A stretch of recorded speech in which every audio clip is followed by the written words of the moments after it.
Hello everyone, welcome to MMA Wired. Why did Joe Lauzon say he might retire if he gets his butt kicked by Cowboy Cerrone? Have you ever wondered what would a training session with Khabib Nurmagomedov look like? We will show you. Then let's look at Conor McGregor. What advice does Mike Tyson have for him? Is Michael Bisping accusing McGregor of doping? Lastly, a drunk Mike Perry sent a controversial message to Sean Strickland. What happened over there? Stick around till the end, and we've got you covered. Don't miss out on our next update. Subscribe and get your hands on the latest stories before the rest. First up, let us look at why Joe Lauzon says he will retire. Joe Lauzon may enter the UFC's octagon for the last time later this month. He is due to take on Donald Cowboy Cerrone during UFC on ESPN 37 on June 18th. They were supposed to fight in UFC 274 last month. However, Cowboy was forced off the card after falling ill. Lauzon recently stated that the lead-up to the event was a very grinding process, since he had to take part in back-to-back training camps. Lauzon made it clear that if Cowboy defeats him in a devastating manner, he'll hang up his gloves for good. He said, I personally don't want to put my wife through another, me getting my butt kicked or getting knocked out or something like that, right? Like, if it happened one more time, then that is definitely the end of it. Like if I go out and I fight Cowboy and he kicks me in the face, you don't have to hear from me. I'm telling you right now that will be the last fight. Next, let's look at how coach Khabib Nurmagomedov destroys everyone during his training sessions. In a recent video posted, fans saw a side of the Eagle they had never seen before. It showed Khabib training fellow fighters in the gym and putting them through strenuous exercises and different drills. Khabib shows no mercy to his students, forcing them to train uninterruptedly with very few breaks.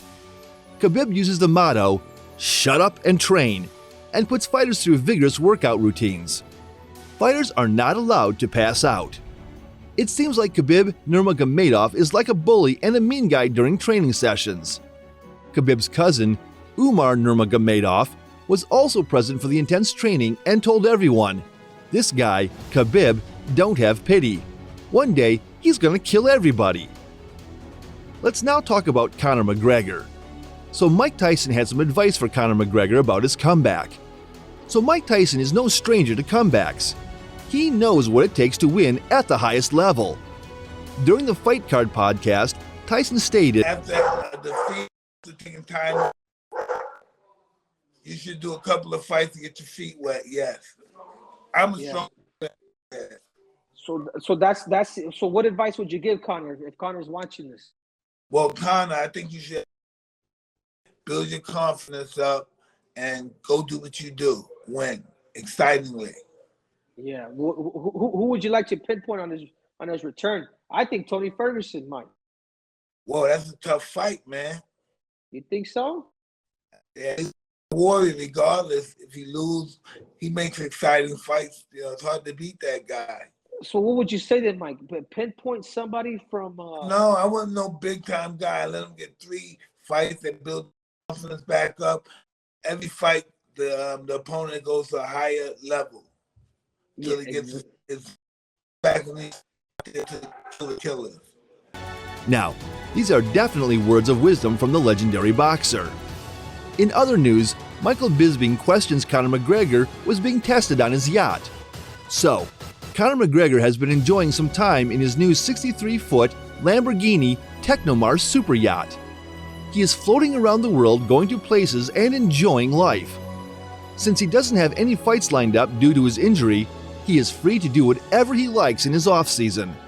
At the same time, UFC fighters are eligible to be randomly drug tested 365 days out of the year.